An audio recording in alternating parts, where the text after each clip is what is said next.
Serge Beno à Imra. Mimi. Les excuses de Serge Beno, ça, ce ne sont pas des excuses. Pour moi, ça, c'est comme jeter de l'huile sur le feu, ou bien, mieux, le couteau dans la plaie. Il aurait dû rester sur sa position. Il a dit au début de la vidéo, j'assume. Il aurait dû ne même pas faire une deuxième vidéo pour dire je présente des excuses. Parce que ça, ce ne sont pas des excuses. Tu penses qu'il n'est pas sincère? Non, ça, c'est pas sincère.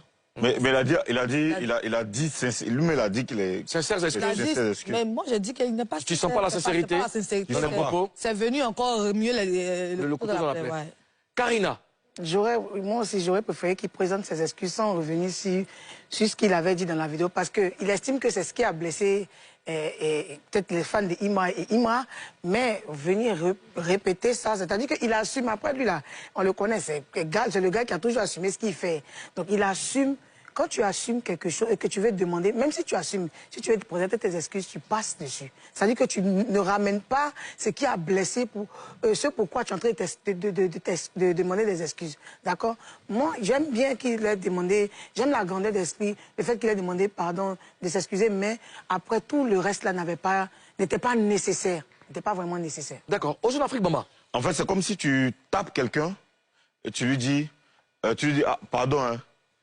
Mais la douleur que tu as ressentie là, c'est ce qu'il voulait que tu ressentes. Mais pardon, il n'a pas fait exprès. Mais ce qu'il a fait là, c'est ce qu'il voulait faire. Tu vois, c'est vrai, c'est très responsable, c'est très bien de demander des excuses. Mais après, il faut faire attention. On est dans un contexte un peu trop délicat, un peu trop... Il y a trop de feu dans le truc. Je pense qu'il faut faire un peu attention quand même.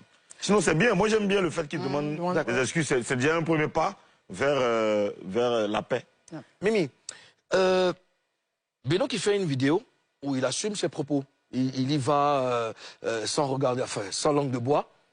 Et après, il revient présenter des excuses. Est-ce que tu penses qu'on lui a parlé, des personnes ont essayé d'attirer son attention sur sa gaffe, si je peux m'exprimer ainsi? Non, dans la vidéo lui-même, il a dit, hein, il a dit que oui, je sais que j'aurais pas dû te dire que tu as tapé poteau, mais peut-être que c'est la formule que j'ai mal choisie. Voilà, tu n'as pas tapé poteau, il n'y a pas eu d'affluence. Si c'est ce que tu veux que je dise, il n'y a pas eu d'affluence. Et que dans la vidéo, il a dit oui, moi-même quand j'ai regardé la vidéo, en âme et conscience, j'ai compris que c'était pas joli. Un artiste qui dit à son ami que j'ai tapé poteau, c'était pas joli. C'est pas comme si quelqu'un a parlé à Beno. Lui-même, il a regardé la vidéo, il dit qu'il a vu la vidéo, il a compris que c'était pas joli. Mais voilà. Taper poteau, dit taper poteau, et puis dit il n'y a pas eu d'affluence. C'est la même chose, non? Oui, c'est la même chose, c'est ce que j'ai dit là, c'est la même chose. Donc taper poteau, je peux dire si c'est le nous-si. Le nous-si, c'est